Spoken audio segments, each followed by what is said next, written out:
May isang bagay ka bang paulit-ulit na ipinagdarasal? Yung tipong ilang buwan na, baka taon na nga eh. At minsan, pareho pa rin yung sinasabi mo kay Lord. Lord, sana mangyari na. Lord, sana ito na. Lord, tulungan mo naman ako. Tapos may mga araw na mapapagod ka rin.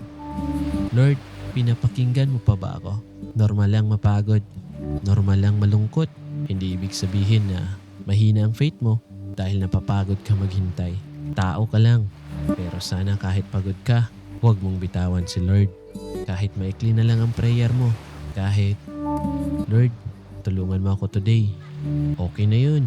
Hindi mo kailangan ng mahabang prayer. Kausapin mo lang siya.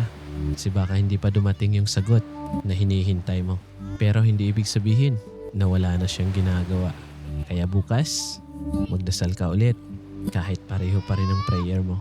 Kasi minsan, ang kailangan lang natin habang naghihintay ay manatiling kumakapit.